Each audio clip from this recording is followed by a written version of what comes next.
Welcome to Killer Women with your host, best-selling author Danielle Girard. And now, Danielle's next killer woman.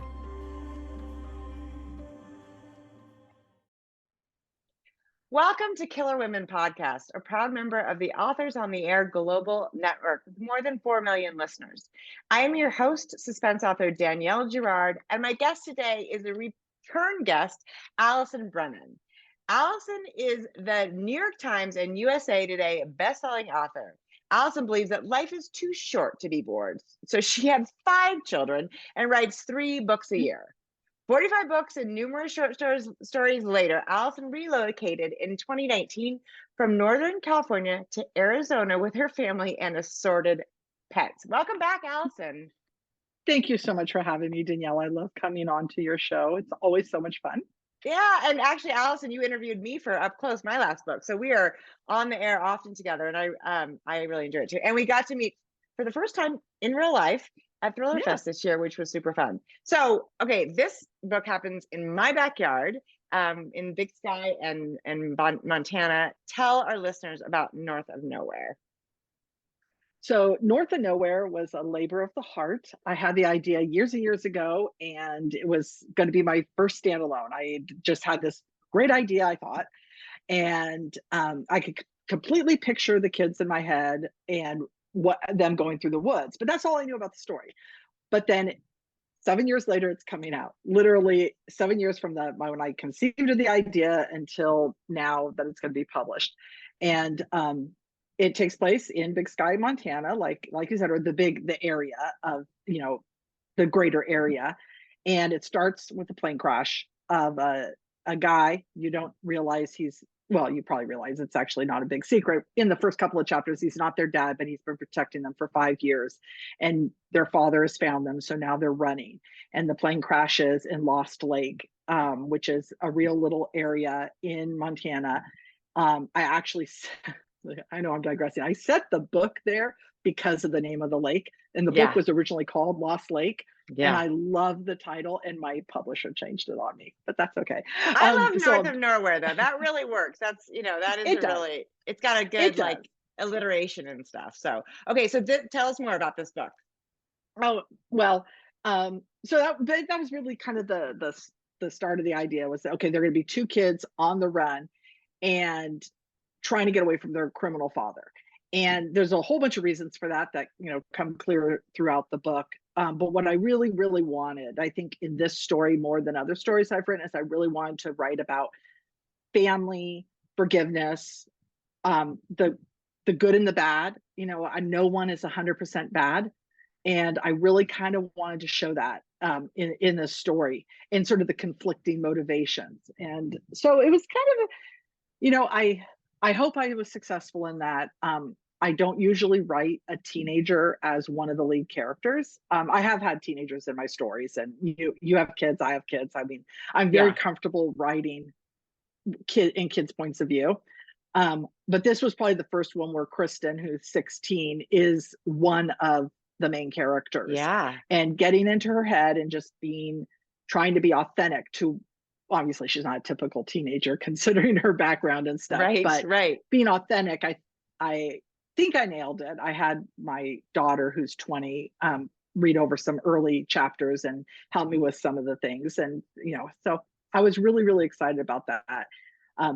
Anyway, so there's a bunch of people looking for the kids before the blizzard comes in. And that was a lot of fun to research. I think when I wrote the first draft, I basically just used the word cold a million gazillion times. Also, I was never raised in a snow climate. I'm from Northern California. We went to Lake Tahoe when it wasn't snowing. Because I was not used to it. But my husband, who was raised in Montreal and he went to college in Bozeman, he knew a lot more about what it was like to be in a cold climate. So I used him and I edited. He read an early draft and he gave me some advice on how to describe it. Right. And it is, it felt very authentic. I have been, I've been here 20 years. So I've been there when the cold is so cold. And you do see, especially tourists come and they're wearing like jeans, you know, and you're like, you're going to be really miserable in about 6 seconds, you know. But this is, so I want to talk a little bit about you set this book originally in the Adirondacks, you mentioned in the acknowledgments. And it was Kristen, really, the 16-year-old who kind of formed the story in your head, and she was the seed for the story, right? Yeah. My idea was really around her. And originally the whole story was about her father had left her to be raised by her grandparents. I mean, this is not the story that I read. Raised by her grandparents after his wife died, and she resented that, you know, and resented that he was never around. Then a whole bunch of stuff happens and they get back together and the plane crashes, but it doesn't crash until page 100. And my agent read the early version of it. I have never been to the Adirondacks. I have been to the mountains many, many, many times, just not when it's been snowing. I like it when it's not that cold. I can handle the cold as long as it's not wet. So I was really comfortable writing about the mountains in Montana and Northern California, that whole, Sierra Nevadas. I'm very Rocky Mountains, very comfortable with that. But the Adirondacks are completely different. And I had this whole idea, and they were on the run from bad guys. And my agent read it and goes, I like your characters, but this story just isn't doing it for me. The motivation of the bad guys, it's very unclear. They're very two-dimensional. And it doesn't get started until page 100 when the plane crashes. And I'm like going, I really liked all the setup. They say kill your darlings. You have to. Yeah, it's like the setup. I loved it because it introduced all the characters. And I was basically building tension, I thought. Obviously, I didn't do a very good job. So that you knew where all these people were in their lives at the culmination of the plane crash. And then so I kind of sat on it for 4 years, and I didn't know what I was going to do. And then all of a sudden something clicked when I said, what is the core story? What is the core story, and what do I want to write about? And when I realized I really wanted to write about family and I wanted to focus on Kristen, it kind of and I moved it to Montana, which I was a lot more comfortable writing about. All of a sudden, it just all clicked. And so I started with the plane crash. So the plane crash is almost identical to the original version in the book, but that's the only thing. I was going to say, it sounds like a totally different book. I mean, there's no grandparents raising Kristen. I'm curious because, you're so prolific. I know you write 3 books a year. You have 45 books. It's insane. You're probably at 47 now. You got to update or 48, 50. Where are you? North of Nowhere is 45. So okay, North of Nowhere is 45, but I do have the next 2 books done. So 46 and 47 are already written. So crazy. And with my editor. Someday you're gonna have to like shoot me up with whatever it is you use to write so fast. But basically I'm curious about this because because of your how prolific you are. Have you done this before where you've written a book and had to set it aside because it didn't work? I used to do that a lot before I was published. I would start writing, and then what would happen, because I don't plot. So what would happen is I say, oh, I know what's going to happen. This is boring. So I put it aside. 50 pages, 100 pages. I once put aside a book over 300 pages and just said, okay, this just isn't working. I was going to get rid of it. This was probably the first book that I just loved the characters so much. And I knew it was a good core story. I just didn't know how to tell it in 2016. And then when it just clicked, and I could see all the other characters that I hadn't written about, and how they were all going to work into the story. And all of a sudden I said, I know exactly what I need to do. And first I need to start with the plane crash, and I need to have a personal reason for them running. And that once I made it personal, it all clicked. And so I said, that's what the story is. And so it took me a year because I had deadlines to write. I wrote 2 other books. I was going to say other books that you were, exactly. And so I wrote this in between all my other deadlines. And it was actually already contracted with St. Martin's, but we had kind of put it aside because my agent and I didn't like, obviously my agent didn't like it. And so if he didn't like it, I trust him explicitly if it wasn't working. But we had other books with St. Martin's, so it didn't really matter that we just kind of rejiggered the schedule and then did the standalone kind of at the end of the contract rather than at the beginning like it was supposed to be. Right. Hold on, Allison. Okay, all my dogs are freaking out. I'll let you guys out. They're all like, "What? We want to be outside." Okay, go on. Okay, sorry about that. My dogs end up being characters in the podcast because they want to be with me until they're like, "Now let me outside." So that is okay. So I love that this story like just stayed with you. It must have been sort of just sitting in the back of your mind like a puzzle waiting to be solved. Did you just wake up one morning, or is it sort of something that sort of you revisited over those years? I kind of looked at it again in 2019, like the year before I came up with the idea, and I started thinking, okay, what can I do? How can I make this personal? And I had all these ideas kind of running around in my head and nothing worked. I did try rewriting the opening and I said, okay, none of this is working. I have deadlines. I'm going to put it aside. Right. And so it was really kind of just waking up and knowing. I mean, I said, and I think what it was is I had just finished a book, one of the Lucy books. And so I turned it in and I had all this time before I had to, like, I started researching the next book, but I didn't really have to start writing it. So I started researching the next book and then it just kind of clicked in that like window of time. And I said, you know what? I think I can do this. So I basically rewrote the opening and I said, oh, I like this. I like this a lot. Then I had to go back to my book and write the next book, but it was in the back of my mind. So once I knew what I had to do, it wouldn't leave me alone. So I basically wrote it in between these other books that I had to write. And then so it was kind of piecemeal, which I hate doing. I usually like to write my books, very linear. So I wrote it like, a couple chapters here, a couple chapters there. And then I like read and rewrote the whole thing. And I said, I think this is it. And I sent it to my agent and he said, 2 thumbs up. This is it. He had me like tweak a couple little things because things were a little confusing. And then we sent it off to my editor and awesome. Usually it's funny because my agent doesn't usually read my books before I send them to my editor when they're contracted. He reads them before if, I'm doing something completely different. Like The Third to Die was the first Quinn and Costa. I wrote that book on spec and then we went wide with it. So he read that and he read the first books in each of my series. But once I'm contracted, you have these books. He doesn't read them. Because it's really he doesn't care. No, but it's really what your editor thinks, right? And sometimes I think it's confusing to get feedback from your agent, make those changes, and then send it to your editor only to get different feedback, which is sometimes contradictory to what the agent says. So I totally understand why Dan would choose to do that. That makes total sense to me. But I'm so curious. So also, this is your own, in your publishing career, this is your only standalone, which is so interesting, Allison, because a lot of people do series one after the other, but you are like the series queen. So what is like, did you not think, how can I make this a series? Like, what made this one different? So I always feel like publishers are like, let's make it a series. Let's make it a series. I think it just felt like a finite story. It was a one story to tell of how these, of what happened to these kids and how it's going to be resolved. And it takes place over 24 hours, essentially, a little more. I wrote a bunch of trilogies early in my career. There were romantic trilogies.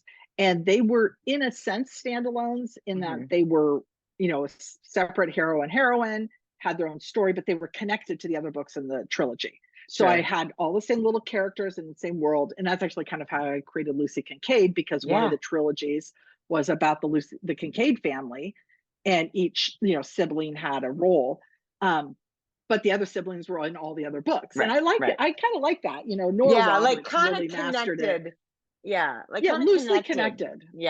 And that's like my rookie series. And it's fun because you get to kind of build this little mini world.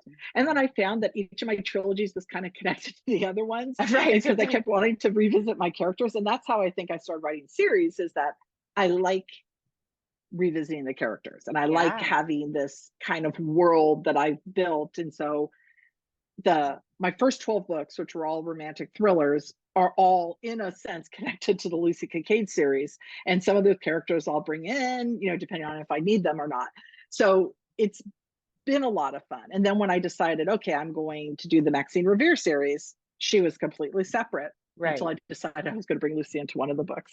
That's so you're like, oh, wait, I got to get Lucy in here. So tell us this, because I knew that you started your career in romantic suspense and then shifted to sort of more straight thrillers. What was that transition about? Like, was that sort of natural for you, or how did that happen? Well, I've always wanted to, I've always loved romantic suspense, but I've always liked the romantic suspense like Lisa Gardner, or an Iris Johansson, where the romance is secondary to the core story. And you're really on the kind of the hero's journey with one of the characters, and usually the woman. Like Lucy, it's her journey in the story. And Sean has obviously important parts, but it really was Lucy. And I like that in the romantic suspense. And I also don't write a lot of sex in my books. There's always, in the romantic suspense, there's always going to be a sex scene or something. But in 400 pages, I remember once I got a review, it's like, oh my gosh, there was sex in this book. It's like, literally 6 pages in a 400-page novel was a love scene. And it was, I call my Nora Roberts love scenes, which they're really more emotional and rather than, not explicit. So much explicit. It's more the emotional connection between these characters. And I like that, because you want to see your characters have that connection. So even in my series that are more straight up thriller, like Quinn and Costa, they're involved, but that's the subplot to the overarching story. And so their relationship is part of the story, but it's not the story. And, if they have sex on the page, it's because it's advancing the story and it's advancing their relationship, not because, okay, I have to put one in because this is what the genre expects. It's there if it's needed. It was sort of like, it sounds like it was more of a natural shift for you to sort of, move a little bit more towards the, like you said, I love the idea of the hero's journey from the, in a woman's point of view. And I think the thing that you do really well with your series is that there's a hero's journey in each book, even though, there's a sort of, there's an overarching, arc of the character like Lucy, we still get some big shift in each book. Because I think that's the trick to a series, right? Is that it's not like, oh, Lucy ends up in the same place at the end of the book as she started, right? We want to see the character shift. Yeah, and you definitely, and honestly, I read all the J.D. Robb books, the Nora Roberts, Eve and Rourke series, and she does such a masterful job with that. But she does it a little bit slower progression. So it's like some books have more of a big emotional shift for one or more of the characters. Right. Like the one book was where Rourke found out what happened to his mother. He thought his mother was somebody else. And so that was his kind of emotional journey. And then he has to deal with that in a couple of books, as he's accepting that and how that impacts his life. And then obviously Eve with her learning more about her past and what happened, that is kind of a shift. So she kind of juggles it so beautifully that you can see over the entire series how these characters have grown and shifted and changed. But sometimes some books are more powerful in that shift than others. And I kind of, I learned a lot from her just from reading her, how I can emulate that with my characters, that you want to have the big shift, like with Lucy was in the first 3 books where she finally could admit that she was lovable and she could be loved and loved back. And then with Sean in the later books, when he had to kind of atone for some of the bad things he did in college. So then, you kind of ebb and flow and stuff. So I do enjoy working in series, but a standalone is completely different. I don't know that it's hard. It was harder for me because I had never done something of this magnitude before, like a big story told in a short period of time where I knew I had to resolve all of the major questions. Yeah, and it has like all of your books have great action, but this had a really sort of adventure. It's the setting, the danger of, nature is a big villain in this book too, right? Because, and you do a really good job. You cannot underestimate a storm and snow blindness, and it really is. If you're out there at the wrong time, there's a really good chance you're not coming back. So I thought that was, and that, of course, ratchets up the tension very naturally and very beautifully. So I have a question about, I'm going to go back to series for a second, because I'm curious about this. And I since you're a person who you're a pantser, you don't sort of plot out your stories. Do you have an arc for the series, or do you sort of like, as you start a new book, you think, how is this going to shift the whole, sort of the whole group because it's sort of, if you're winging that, which I'm going to guess maybe you are, that's really tricky. I do wing it. I don't know what's going to happen. The only thing I knew in the Lucy series was in the first 3 books, I knew that was going to be her story arc. Yeah. But I didn't quite know how that was going to fall into place. I didn't quite know how that was going to resolve itself. Because one thing is I sold 3 books. So I wanted to make sure that if it ended after 3 books, that she and Sean were in a good place. Right. And then I sold 3 more books. So that kind of had a little 3-book story, mini story arc with those 3, which was Silenced, Stalked, and Stolen, so that I could have that little story arc just in case they didn't buy more books. I know that sounds like really weird, but I want to give the readers some sort of conclusion in each of these like little things. So whenever I sell a 3-book series, I say, okay, well, I'm never going to assume I'm going to sell more books. So I want to make sure that I give the readers a satisfaction at the end of this little arc.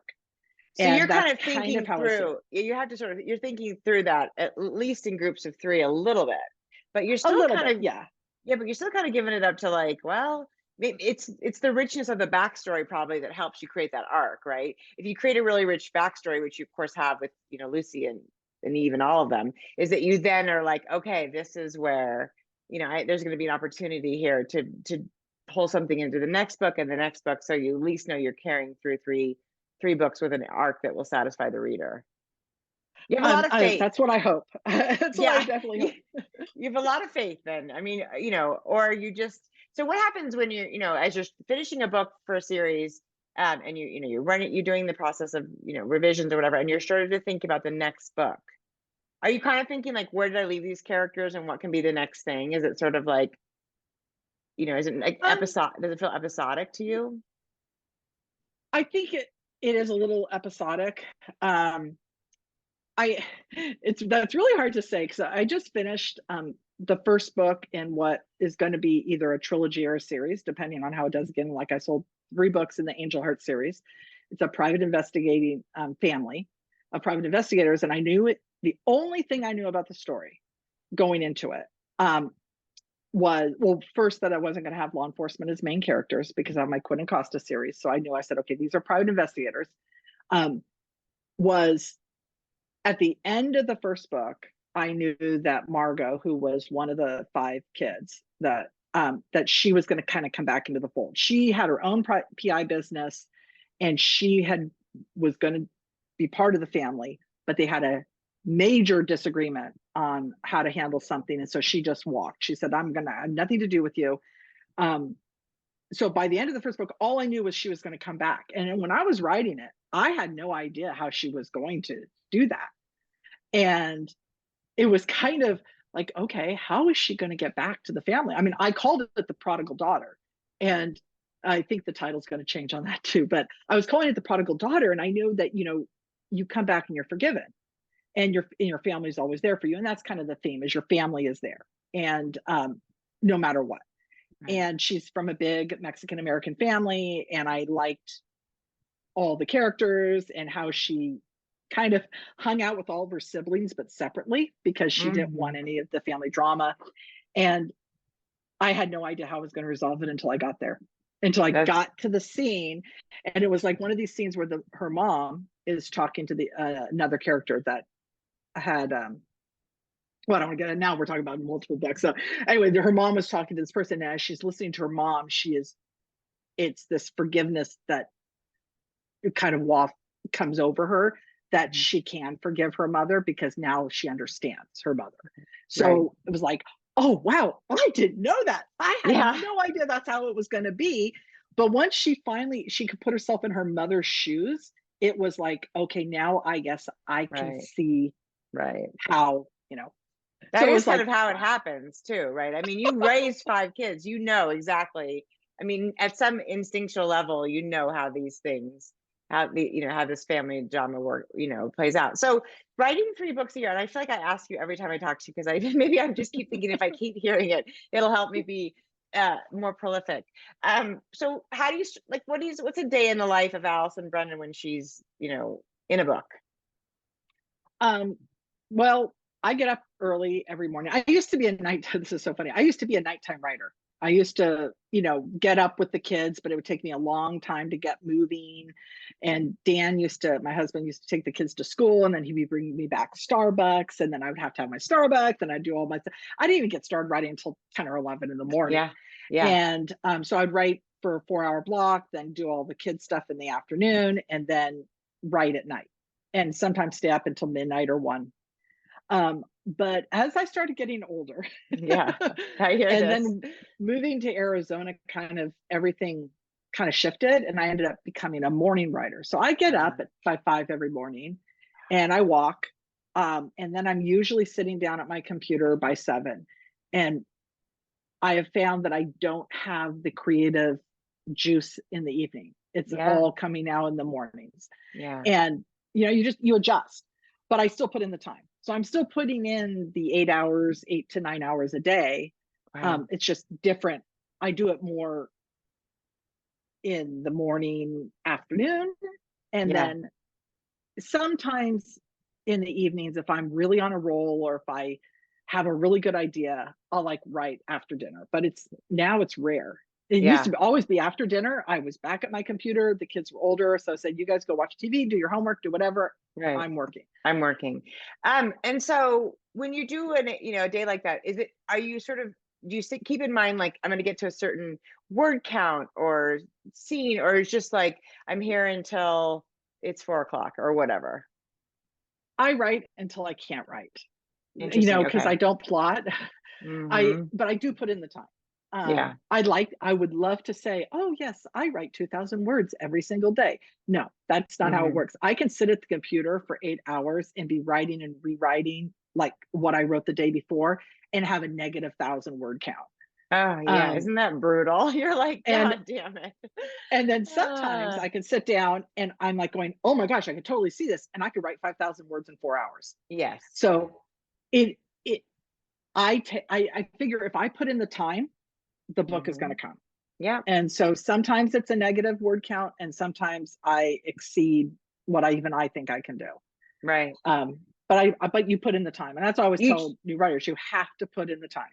And you basically are like, you shut out the rest of the world, and you are just like you in the book. And when you can't figure out what's coming next, you sort of go back over and rework sentences and that kind of thing until something comes. Is that sort of, or do you stare out the window? What, what I think, or walk, the walking probably helps, right? It's sort of, do you set yourself up for the day? Usually walk in the morning. It's too hot in the summer to walk in the afternoon, but I'll take breaks and stuff, and I'll take a break and watch baseball, and because I love my Giants, and I'll do different things, or I'll go do something with one of the kids. So if I know it's just not coming, I'm much better now than I was earlier in my career of just saying, "Okay, I just need a break. I'm going to go to the grocery store." Yeah. Right. I'm going to go fold some laundry. I totally get that. Yeah. Well, I would never do that. I have never once said, "You know what? I'm stuck. I think I'm going to clean." I don't think I've ever said that in my career. I don't mind cleaning, not so much, but I somehow feel like folding laundry is like a way to, your hands are moving, but your brain is completely free. Whereas if I'm in the grocery store, I feel like I have to pay at least some attention to what things I'm picking up. But sometimes it's cathartic to just fold laundry, but cleaning, that's not so much fun for me either. So I have to say, I mean, I love all your books, and this one felt, so weird to say, but it felt different to me. And maybe that's because I knew it was a standalone, and I was like, this is all you're going to get about, about these amazing characters. But also I think it was that, it was the setting, it was very much the idea that all of it happened so fast, in the storm and all of it. It was just a really compulsive read. So I think I'm glad you didn't, round basket it forever, and then it came back to you. So tell us, okay, so this is out August, I'm missing the date. August 8th. August 8th. Okay, that's fantastic. And actually, when you're listening to this, it's August 10th. So it's available right this second. Go get your copy. It's so fabulous. And then Allison, if we can keep track of this, tell us what is coming next. Well, thank you. First of all, thank you. I'm glad you like the book, because it is kind of the book of my heart in some ways, because it was something that I really wanted to write and wasn't sure that I could. And that's, I think, one of the things is that as a writer, you want to challenge yourself, but it's hard. You want to sometimes stay in your comfort zone. And, Lucy Kincaid was a comfort zone. I can write Lucy for, 50 books because I just know her. Yeah. So getting out of your comfort zone, I think I can't speak. Creatively, I got yeah, there you go. Is so important for writers. And but it's also a challenge, and it's hard. And then you get worried. It's like, did you do it right? And are people going to like it? And are they going to say, oh, well, but it's not Lucy, or it's not Quinn Costa? And, you have these in my head. It's one of those things that it was a leap of faith to do. But I tell writers, you need to do it because you have to love what you're doing.